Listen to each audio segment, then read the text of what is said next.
Hello and welcome to the Posture Dojo podcast. My name is Sam Miller. I'll be your host on this postural transformation journey, sharing some of the stories from my own journey healing an 85-degree hyperkyphoscoliosis and speaking with experts from a variety of fields. Some fields you might expect, some that might be a bit more surprising. Today, I'm very pleased to have Dr. Michelle Veneziano on the podcast, and what I think going to be talking about is a lot about flow. And that is a really dear and important topic and concept to understand for me personally, because I remember 6 years ago when the flow was restricted in my body and I felt my life force energy being restricted in my body. I felt a chronic fatigue. I felt blocked, choked from the inside out. And the healing, the journey that I've been on over the past 6 or 7 years has been a process of restoring optimal and maximum flow. It's been my North Star, my guiding light in terms of bringing a higher quality of life to my being, to my energy. So I have the awareness and the increase of flow to thank for that in my body. So Dr. Michelle, how did you come up with the messaging of flow is medicine? Well, firstly, thank you for having me. I accepted your invitation because I watched some of your recordings and I can spot flow. I can feel energy moving in people's bodies, and I also as I feel some sort of radiating effect, almost like when we get our life force moving, there's a magnetic field and a buoyancy. And I love to have people understand what that is so they can feel it in even mundane moments, like when they're standing in line at the grocery store or sitting in a car when the ergonomics aren't right to support the movement of electricity through the body. What is that?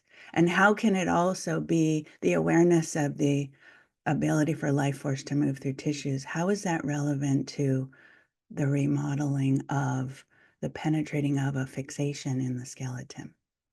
So I want to just transmit that simple thing today to you and everyone listening, because the ability, this is very innate stuff we're talking about. We're all born attuned to how energy moves. In fact, if you look at physics and mathematics, everything is energy. So to deny that energy is relevant is very abstract, arbitrary, and bizarre as a concept. I just don't get it. When people say that, I think, well, you have more reading to do and maybe more practicing to do, and then you'll gain entry to the deeper layers of what helps us transform reality and physicality in the body and everywhere.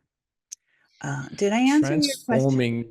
physicality Yeah. and reality. Yeah. And I guess, a big reason to do that is if we're feeling pain signals from different parts of our bodies, we're not feeling our best, we're maybe fatigued, we don't have the energy we'd like to, we don't have the mood we'd like to, we're not operating on the frequency we like to. I mean, these are all common scenarios that people start poking their head around and being like, hey, what can I do here? What can I do to improve my situation as a human, but also as, I guess, what you inferred is some kind of, biomechanical, electromagnetic battery energy processor that receives and transmits frequencies.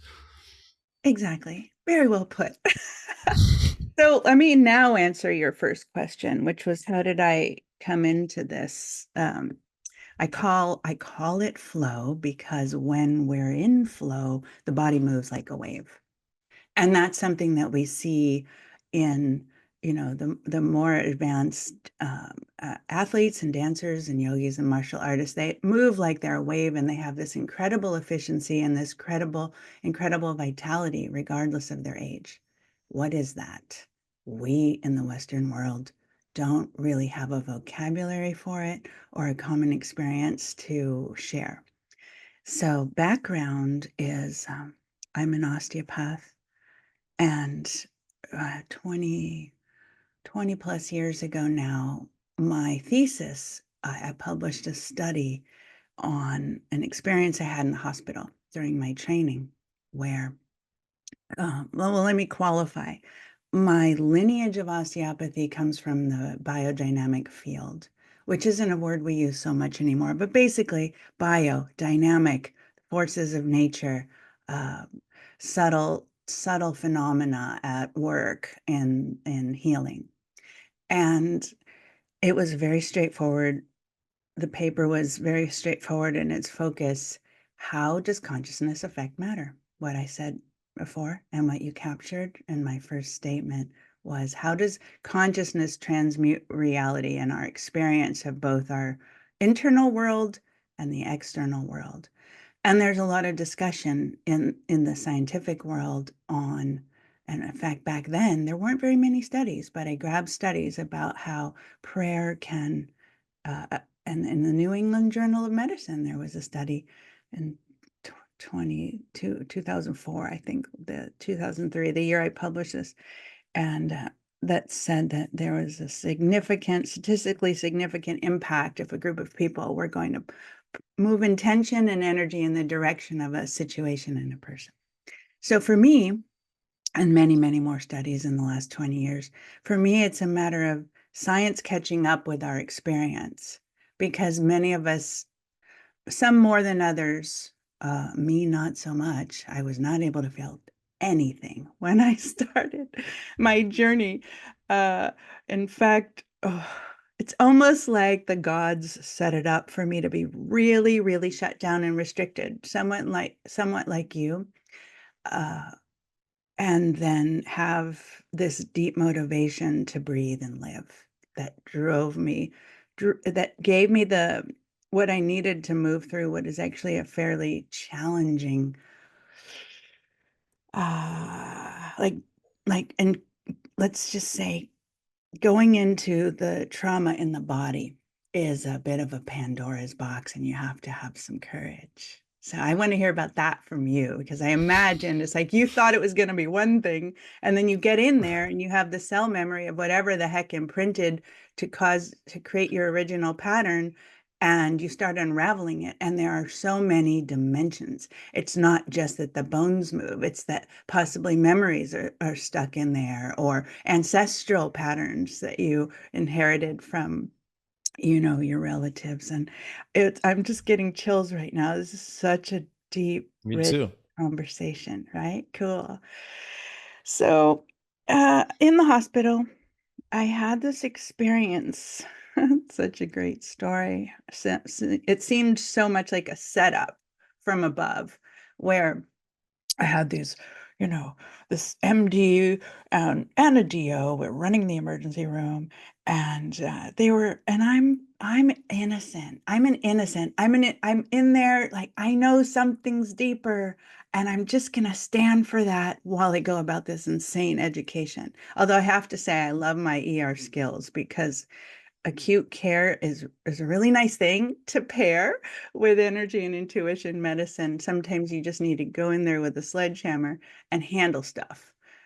I had a girl it was a crisis, and her mom was a homeopath, and she was like, I was thinking about this remedy and that remedy, and my intuition said, that's nice, we're going with drugs right now, and this and this and this, and we did the thing that was needed, and my body told me it was needed. That's the key. What does your body say in order for your body to guide you? Got body as connected to a much larger well of intelligence and power by tapping into the natural world. That's a part of flow for as well.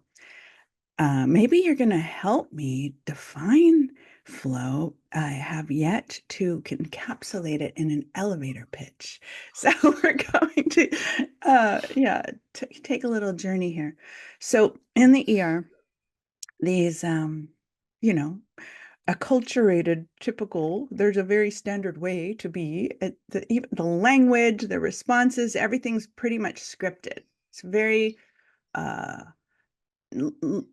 less dimensional than what I'm talking about, and useful. And I'm sort of sitting on the sidelines, putting in my 2 cents of, well, I also think we should think about this with this patient, or I'm happy to put my hands on them and tell you what I feel, or maybe I can, and I'm a student. I'm not a doctor yet. I'm a trainee. We spend a month in each site, and this was my first emergency room education as a third-year student. I don't, no, no, no. Okay, I was a resident, still a trainee. And okay, this is a magic story of what put me on my journey to both heal myself and willingly step into this role that I accepted. And I think it's the best way to start. There was a woman who came in who hit her head, and a young, healthy woman in her 30s, soccer mom, taking her kid, falls in the street when she's taking the gear out of the car and smashes her head on a concrete curb. So she's in there, and the CAT scan's normal, and the medications aren't doing anything, and they don't know what to do. And they can't discharge her because she's not stable. And they're like scratching their heads. And here I am. Now, granted, one of these doctors is a DO, but he's a DO that pretty much became an MD and didn't choose to become one of the very small percentage of physician osteopaths in the United States are true to the original lineage of osteopathy. It is a statistically insignificant percentage. And that's very confusing for the world. My doctor's an osteopath at this HMO. He's a gastroenterologist. Probably he's actually not. It's like everyone gets a recorder in school in the 4th grade here. Doesn't make you a musician. You either become a musician or you move on and you study something else. So most osteopaths have studied allopathic medicine now. So I'm on the sidelines in the ER, and I wait and I raise my hand. And I said, I'm happy to go in. And I didn't even believe myself at the time. I couldn't even believe I was saying this, because how is it that as an underskilled person, newbie, and then in this crazy busy ER with no aspect of support from the natural world, I can't see a tree. I can't feel the ground, or I wasn't even thinking about these things. I wasn't thinking. Flow did this. It makes you talk. Here's what the gods want. These words came out of my mouth, and I said, I'm happy to try to help. And half my brain was like, what, are you crazy? It's ridiculous. And so I went in to her little bay. These are just curtains separating the areas, and there's beeping and people running around, a cacophony. And I just sat there, and I got centered and I got grounded. I did the one thing my teachers in electives from the first year of medical school, I would go off into the woods and sit with these masters in practice rooms with treatment tables and talk about the forces of nature and what healing really is. And I must have gotten some of the transmission of their experience. It's vibrational. Here's what it feels like in my body when I'm connected to the potency and intelligence of nature. Can you feel it? Can you feel it? Can you feel it? I had been able to feel it by that time. And 10 minutes, I sat there and I was still, and I was connected to the earth, and I was connected above, and I just listened, listening. Incredible way to get into flow. And there was like this, it's like being underwater with all this mayhem, nothing coherent going on. The sea is like in a storm. And then I just felt it all become one beautiful, coherent wave, including my body and the patient's body. 10 minutes. That's even not a thing. I mean, it can be if you intend it, I suppose. You never get to decide, is the point. And so she literally sat up, hopped off hopped off the table and said, I'm good. I'm good. See ya. Walked out. So the DO, no, not the DO, the MD came up to me and he said, what just happened? And I said, here he's an MD in charge of healing, supposedly, and he has no idea what healing is. This encapsulates in this moment what just happened. It was such a mystery. That's not a thing. Reality is Newtonian. It is very fixed in this prescribed, defined thing. And if you can't define it, it doesn't exist. So it needs to be measurable. I mean, we see that in the hospitals with measurable, when it comes to posture analysis and measurement, it's, well, what's the angle? What's the curve? What's the diagnosis here that we can see? And if you can see something, then you can have an effect and either put a brace on it or do surgery, and you get a change, a result, a measurable result that can be applied one after the other. And again, so just like in a business, you have your KPIs, what gets tracked gets measured, and what gets measured gets managed. And that's where you can get the growth. So they need to see these things. And when we go into this world of beyond words, I think that's where I think that's where we're kind of picking up the pieces on our journeys. Very well said. When you said the word see, it almost came out of the screen and hovered in the room in big bold letters. Sam, will you define sight? Like sight as you can see with your vision. It's a dimension of information, which is fairly limited if you have a human eye in terms of the percentage of various visual information that could be received and processed by the brain. All right. So it's one limited dimension of information that we can process, I would say. How would you say it? I would say that we can expand our definition of sight. Okay.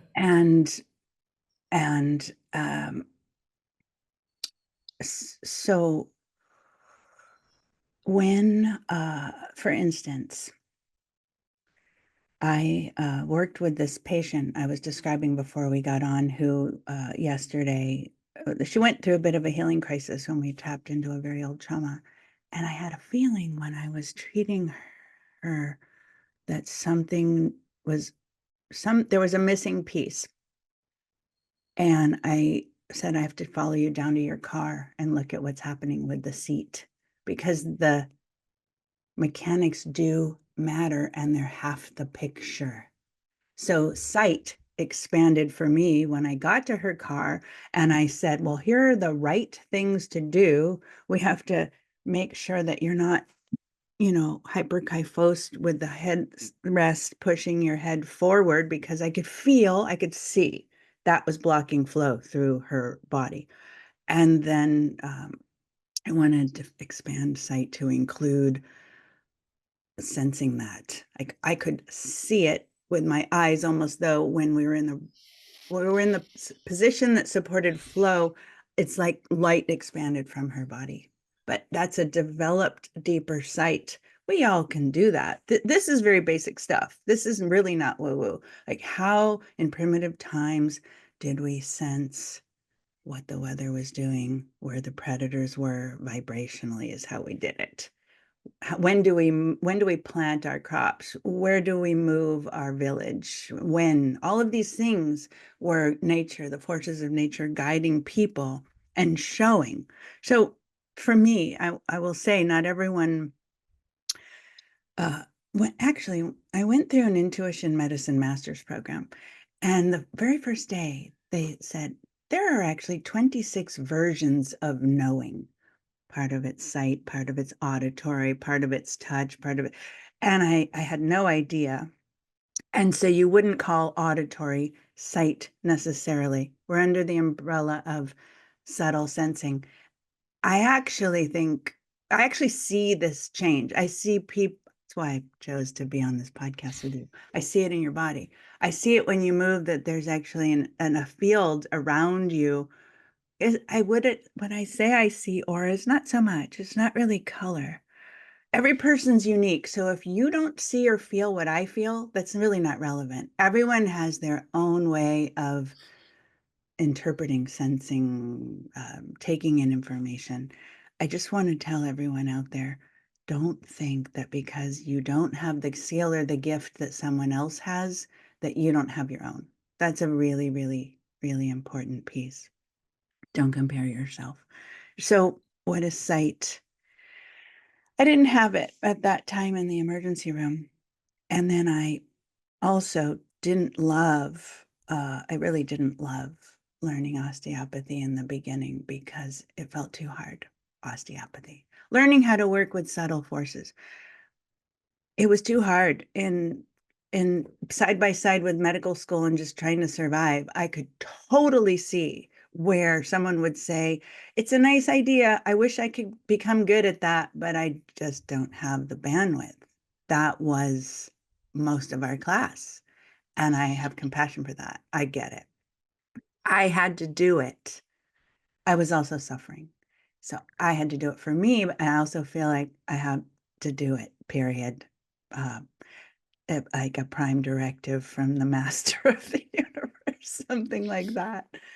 Your observations on site made me think that the way you looked at that person with that posture was part, intuition, which I think is a lot of a combination of knowledge, experience, and trust, that optimize your antenna to tap into this field of information that is everywhere around us, with a little bit of time travel, looking forward and back, and empathizing. I think there's some type of vibrational empathy and some time traveling in there. You're throwing your mind to empathize with that posture. And that's what I think we're tapping into. At least when I look at someone's posture, I'm seeing parts of how they think. I'm seeing their outlook on life. I'm seeing the way they carry themselves. I'm seeing their self-belief and their self-image. And then we move into something that, your osteopathy was originally hard, but I assume now you've seen into the future, or maybe perhaps you've seen the second order consequences, which I think you were inferring to when you were looking at the posture and looking, okay, the posture is what it is, but what were the consequences that have created that? So when you're considering that this subtle, you were describing osteopathy, the subtle use of force in the body. Is that how you described it? I really, really wanted to qualify and explain, so you're helping me now. Many, many people study osteopathy as a mechanical field. And then my field is, the lineage that I chose that resonated, it blew my mind when I was hearing what they were talking about. And I didn't really feel anything, but I just knew somehow, gratefully. The teachers who went to this next level, you can almost call it quantum. It's a very small percentage of osteopaths. So I'm not really representing all osteopaths. And I really honor and respect however people choose to practice, because we're all wired differently and we all have different gifts. And I have a whole pool of other osteopaths here. I know what they do. Sometimes I will say, go here for this thing that I don't do. It's complementary. It's not my piece. PIECE, peace. And so the biodynamic field is, I would almost say it's a shamanic lineage. I mean, shamanic as in dealing with the shadow realm. Like we really get in there and excavate the trauma. The body does it. We don't do anything. Your question was, do I do force based on my intuition? Well, yes. And it's really, can I almost for the interval of the treatment session, it's like logging on to another person's system and seeing where they're trying to, say, move life force through their spine in a certain area, and being with that in as another body of intelligence and power to lend my capacities to a blind spot in a person. So there are some healings there's so much, mostly, that we do for ourselves. We're in our bodies 24/7. Any provider you encounter is an hour, 2 hours. It's like consultant. It's like the editor of a book. It's an essential role. You will never be the fresh set of eyes that an editor will be, because you're the author, and the author is primary. And I had that backwards in the beginning. I kept thinking, well, we have to fix people. Uh, Flow became like, are you living in flow? And if you're living in flow or moving toward living in flow, you're going to bump up against things like hurdles on your path that you need hand holding through. And that's alignment. That's like the opposite of codependency. That is something that gives power to a person so that they might, in their personality, decide that standing tall is a fit for them, like they're willing to step into their power a little bit. So what you said about time travel Hmm. is absolutely, I'm getting chills again, absolutely so potent. Um, because in the quantum realm, there is no time. We have an infinite, we're holding all of it. That's a little separate from what you said. But when you said time, I said, time, not relevant. My body said. So going into the future, going into the past, in physics, time exists as a function of our perception as applied to a limited container. And it's actually not. Let's not get into me explaining physics. I'm not a physicist, but I think you understand what I'm saying. So, what does a biodynamic osteopath do? How can it apply to your experience in your body right now? And actually, before we got on, I wanted to ask you about your experience with energy medicine on your journey. Maybe we start there and then I'll chime in on the piece that may or may not be part of what you've experienced. Energy medicine would be anything that increases flow in my being, I would say. And so, as an energetic being, I know that at some very, very deep level, I am made of waves. And when we interact with somebody such as yourself, and there's certain types of restrictions in my body, but your presence, your being, your waves start like ripples in a pond, start guiding and basically consulting and helping that healing process. And in some ways, it's just seeing is believing.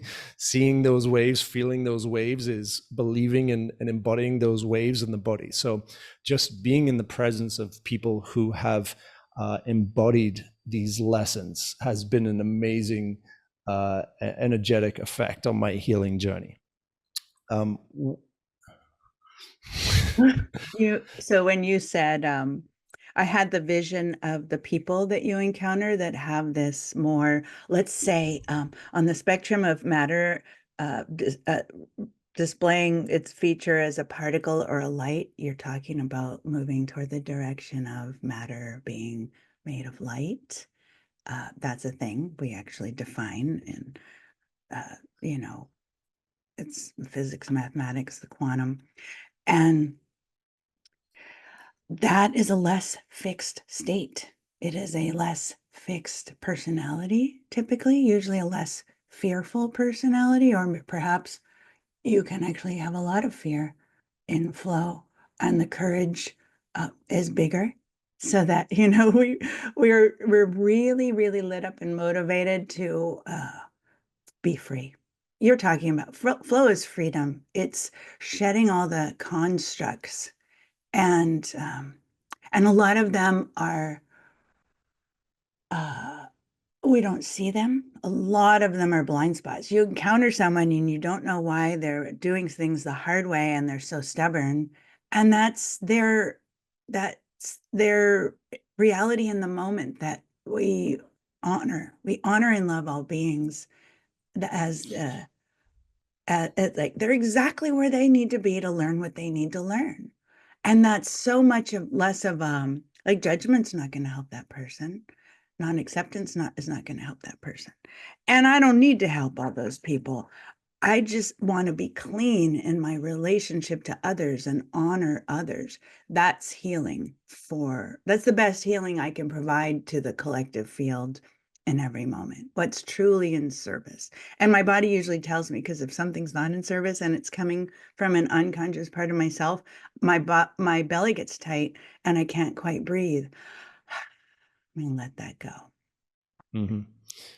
I'm grateful for the entirety of the human collective existence that has created this amazing explosion of opportunity, abundance, and life. You know, in so many metrics, we're living in such a wonderful time on this planet, due to the work and the structures that our ancestors have created and passed down.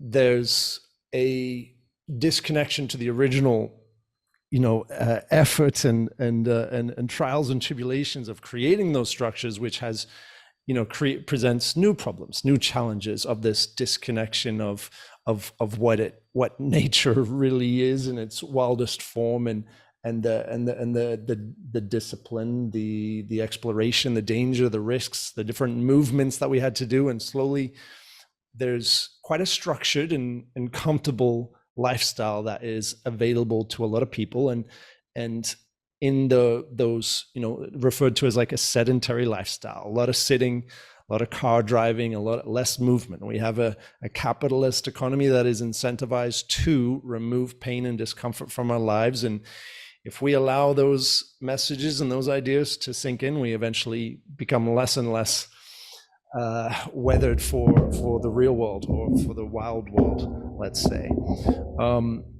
So when we encounter someone who has broken free from those shackles of comfort, those invisible prisons of judgments of doing something different, and therefore, not wanting to associate with them and risk being separated from society, when we meet someone who is living free, mentally escaped from the matrix, that literally gives other people a permission to do the same. It's a literal kind of existential permission slip, which is beautiful. And a big reason, or part of the reason why I believe nowadays, more recently in my life, that the greatest purpose that each person could embody, if they so choose to, and that is to prioritize their wellness as the greatest thing they could do for this world. I grew up with a lot of messages of, you're a good person if you try to save the world and do this and do all these external things. But that internal message of save yourself first, we hear it in the airliners, where you're going to put the oxygen mask on yourself. That's probably one of the most prominent messages of save yourself first. But like, why is it not part of a fundamental part of our structures to, hey, take care of yourself, be well mentally, be well physically, and from there, the cup runneth over. You can flood the world with such a beautiful energy, and serve people, and you're all, by being well, you already are serving so many other people. So when it comes to the energetic part of my healing journey, I'd say that would be the first, and probably one of the big one. I'm grateful to have a holistically minded mother, and a childhood exposed to many alternative ideas. From a chaos of perspectives. Really, there's a lot of ideas out there, and through that chaos, I think I learned the idea of fixing on systems that work, that help keep us centered, because energy does move in spirals, and we don't want to spiral out of control. So finding those core fundamentals that do keep us centered and grounded as we progress. And so I would ask a question that came to me before this podcast: how do we balance flow with purpose, trying to get something done? Because when some people hear flow, and depending on their definition of understanding of flow, they might, I'll go with the flow.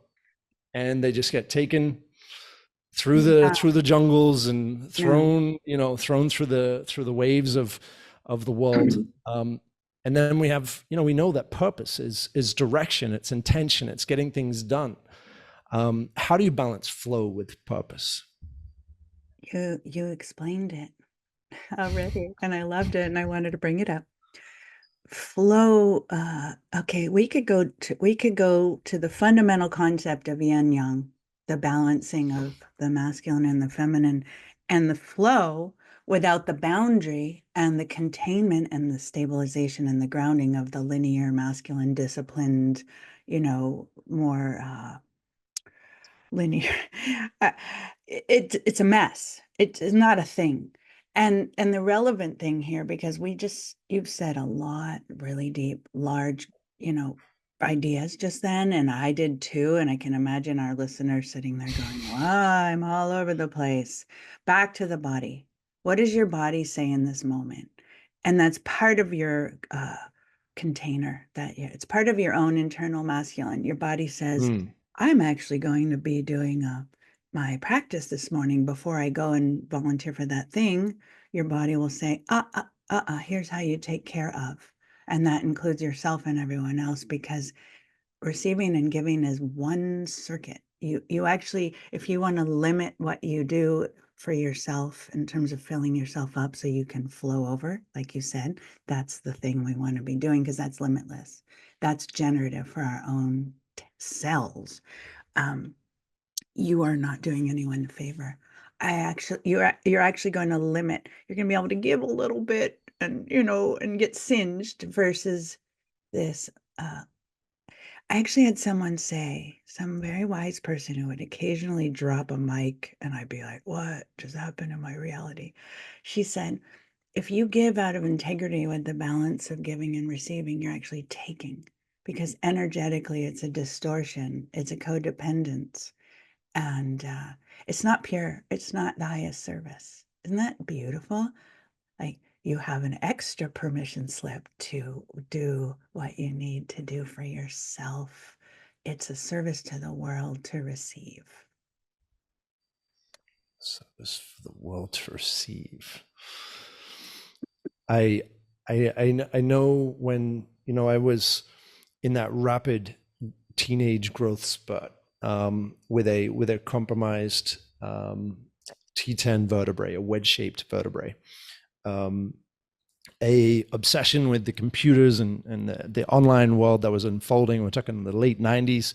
So I was just being sucked into the screen, ignoring the things that were happening behind, feeling deep down that something was wrong, but it was a work. It was a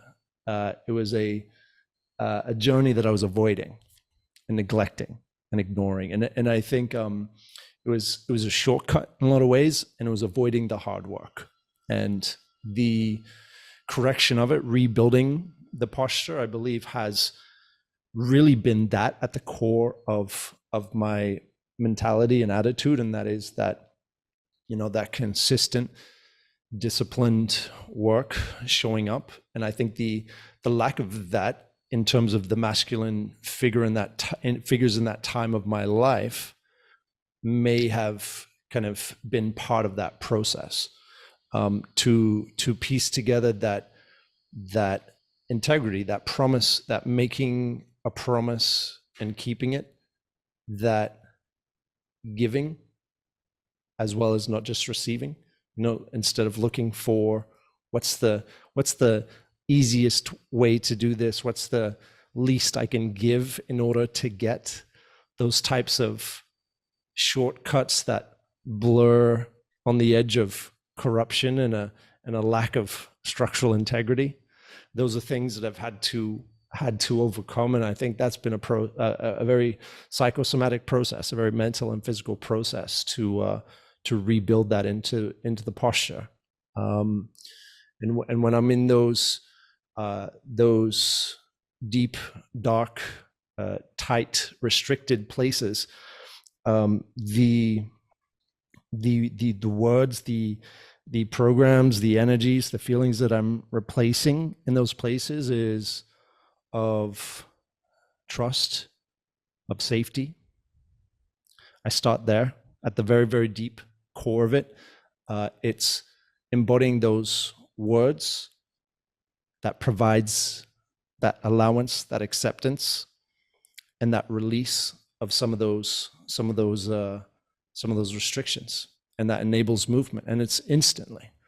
And you know, when we talk about time doesn't exist, as soon as we can throw our perspective, to throw our reality, even just for one breath, we immediately become that.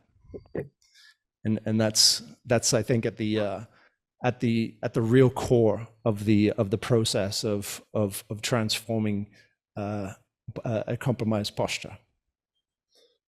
Beautiful. You made me remember that wording. Healing can happen in an instant because time is not that relevant. And I was just picturing that woman in the emergency room, and how did all those complex moving parts and big symptoms and huge amounts of inflammation just kind of equalize? It's like a harmonizing. And it goes so deep. And it goes so deep as to also, in my experience, awaken the matrix of bone so that it can remodel. So the way that I treat scoliosis, for instance, or any people come in, they have distortion because they're fixed and they're not in flow in their bones. There is an ancient practice called bone breathing in yoga, and it's actually chi moving through the bones. And I didn't know what that was, and then I started feeling it. Over time, as my own body thawed, I was able to resonate with more and more subtle phenomena. And in my flow school, we learn how to feel what it feels like when the bones are breathing, because that's the place at which the body can begin to remodel freely, some things more quickly, some things more slowly, structure typically more slowly because the body does it that way, and the organic shifting. And the beautiful thing I want to say before we close is that the body decides. I don't move anything. I sit there and I feel what we call the therapeutic forces moving through the body. And the body knows, the intelligence of the body is so awe-inspiring that I just feel if I tried to use my mind to do the kind of complex and nuanced reorganizing I witness when I use my cultivated sight to track, I'm just like, I'm not worthy. I want to just bow to that. And I see something that's a complete surprise and new every time. And that, so the take home message is like, what is flow? That it's let it go, put some structure in place, like your skills, like you've developed the ability to assess like posture. We have our structure, like a master, studies with imitating paintings, duplicating, and then at one point they let it go and they just let their art come through them because they've created the scaffold that can support the movement of that flow. We create the ability to really let the body ground and track. And then we have our medical knowledge or our training, whatever it is, as a springboard, as a sounding board too, because the mind begins to really come online to offer the thing that's of service and genius in that moment. Like, oh, I remember this thing I learned years and years ago.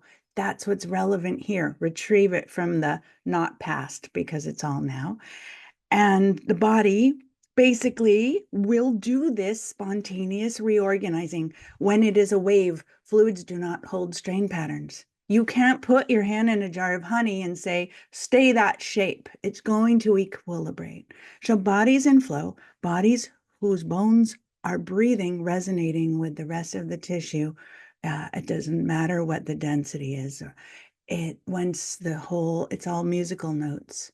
the end point, or let's say the beginning is actually what we call it, of being able to go out in the world and really play the instrument of your body with this beautiful music in service of humanity and all living things, is this integration between the subtle and physical bodies, the energy and physical bodies, and the body guides. So it comes down to feeling the guidance. That's the feminine, that's the flow, and then allowing the masculine to be able to read, like, what can I really do in service of this flow? Not what I think. What is she telling? Mm. Amazing. I mean, that's exactly how I do approach. When I walk into the gym, I feel my body. What is not in flow? I'll ask. What is in flow? What's going amazing? Awesome. Grateful for that. That's been a product of that masculine, discipline, consistency, the structuring of, addressing the same pattern in the same way for extended periods of time in order to give, a new pattern, to change an old habitual habit, a pattern that was no longer serving me. And then using that feminine intuition, tapping into the information available to allow what needs to be allowed to have that courageous infiltration of that unknown, of that tightness, of that darkness that may be stagnant, that may be unaddressed or held there for a very long time. So I'll weed out those things. I go in and I seek the weaknesses. I'll seek the tightness. I'll seek the restrictions, and I'll go and learn. I don't go with a particular kind of agenda. I go and learn. I'm like, what's happening here? What's happening? Why can't I do this thing? And then how can I overcome that? So thank you for sharing these beautiful things. And I think, I think you've taken the role of helping us stay on track and giving this conversation some structure. As we ebbed and flowed through various topics, you centered and grounded the conversation on, what do you feel in your body? Yes. And I want to offer a challenge to you and the audience in closing. Very specific. That's a piece of the masculine. Like, oh, all these ideas. Oh, concrete. What are we going to do? We're going to walk into the gym and we're going to sense the machine that comes first. It's not like, oh, here's my routine. And then it's going to be, I'm going to do this weight today and this many reps. And then it almost is like moment to moment checking in. And then I'm going to shift the measurement of, this was always the height that worked for me. Is that true? And go in and really bring a level of nuance to the moment in your workout. Nuance, slight little changes, slight Tiny, little. flow is moving all the time. So it's like, well, we're going to work in this. Well, wait a minute. I've remodeled. I've literally changed in the, for instance, we can lengthen in the spine once the moisture comes back in, energy and fluids partner to penetrate and thaw fixations in bone. There will be expansion. I measure these things in my office because we do need that in the beginning. I do like, well, let's actually see how tall you are. That's a very easy one. Almost everyone is shorter than they would be if they were in flow and their bones were breathing. So that's a really fun, kind of mind-blowing thing. Let's help people break out of the, well, my doctor said. I'm like, yeah, I know. I say all kinds of things. Well, that's why, I call the protocol height maximus protocol. I believe we all have different compromises going on, but our shared journey is upwards. I think the higher we're holding ourselves, the more flow we have in our body. I mean, that seems common sense.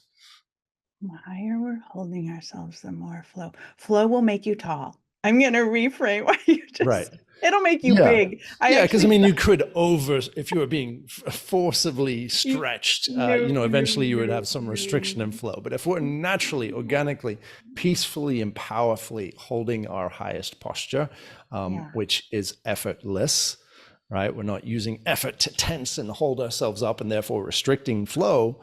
We're effortlessly, organically holding ourselves higher. It's very possible, and it can be done. And I agree, it does come down to flow. We are in agreement. I was just having this moment of thinking, this guy is brilliant. He's amazing. We could have our own podcast. Yeah, It's there. I tapped into, like, I could think of 100 topics, 100 ways to go moving forward. But anyway, 100 ways to flow. 100 ways to Well, flow. Yeah. well, what ways are you currently offering to share your flow with the world, and where can they find you? I will include links in the Yeah. description Oh, as well. thank you. So here's the thing about flow. We are tribal beings, and the entirety of what I just said is a bit elusive uh, until we're in a room where people's bodies. I have a school. I call it, I guess I call it flow school. It's actually like a formal principles and practice of osteopathic self-care. It's a little silly. It's also a continuing medical education course for physicians. So I had to do something of it's a little bit of a bait and switch, what it looks like on the Right. surface. And then you Yeah. get in there and we practice together, we practice moving energy together, and that amplifies. And um it just, oh God, everybody brings their own intelligence and power into the room, and it's almost like we have a collective whole wiring to get the job done for really big old stuff, including, well, trauma is, there's really no difference between physical and emotional. And when you get in there, it's just all one thing. So I give all of my stuff for free on flowismedicine.com. I have a self-study library with a ton of blogs and podcasts and articles. And because it because I love people to learn all that stuff, take it in, and then let's practice in a really coherent, beautifully supportive, aligned community where we're not this clarity of the, you know, codependence, not codependence is also a big part of it. Like, I could almost call my school Cultural Conditioning Anonymous as a road to healing your body. I Anyway, like it's that. very fun. And so that bait and switch would be something like some type of conventional medicine convention with fluorescent lights and a PowerPoint presentation, a lot of lab coats, a lot of official authoritative certificates, and then it's stripped all away, and it's a bonfire, and there's music where the people are invited to dance There and you go. sing. I walk right into And the hospital, and the hologram disappears, and all of a sudden they're exactly. But and it's all of a sudden also, we're doing what our ancestors were doing to maintain flow and health in their lives, but now we're doing it with this extensive, amazing knowledge base that we are all developing in these conventional modern systems that I'm not hating on at all. I want to integrate them, and I think you're doing an amazing job at bridging these worlds. Thank you. Yeah, the lesion is actually the doorway through which we find the health. So we look at all of these compressions in thinking and culture in the body as invitations. It's a really powerful reframe. It's not a problem. Is it a problem? Is it a problem? Was your initial experience in your body a problem? Well, it brought you to your uh, expanded awareness as a human. Was it actually a problem? and I'll continue a reframe that you had mentioned that perhaps this situation was invited upon you by higher powers.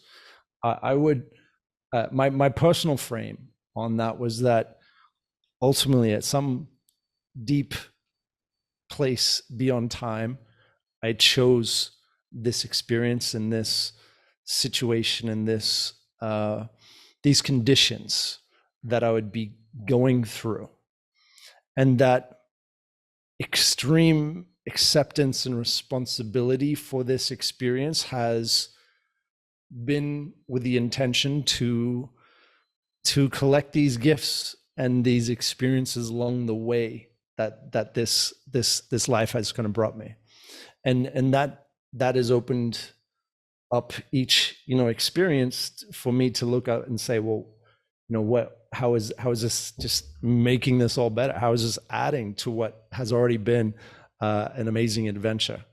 It's really opened up the perspective to really kind of make this journey enjoyable, because we can tend to get a little serious and a little dry on the journey, and we get kind of in the mud and we get a little icky, but it ultimately, I think when we're well, I think we're joyful, and I think we're a little bouncy, I think we're a little fluttery, I think we're a little light on our feet, and that's an amazing energy to be in. Agreed. I know. Okay, I know. so Okay. I really went on faith, like I'm going to choose that guy for and now I know it. I know. I'm very glad to have been here with you today, Sam. That's what I'm saying. amazing. Very grateful. Well, Michelle, thank you for coming on, and thank you for sharing. And I honor you for the work you're doing, and the time and the energy that you're sharing with people, both in person and also amplifying through the digital world. So I'm very happy to do what I can to help you on that journey. So thank you for being here. Thank you, Sam. Everyone, thank you for listening. We'll see you in the next one.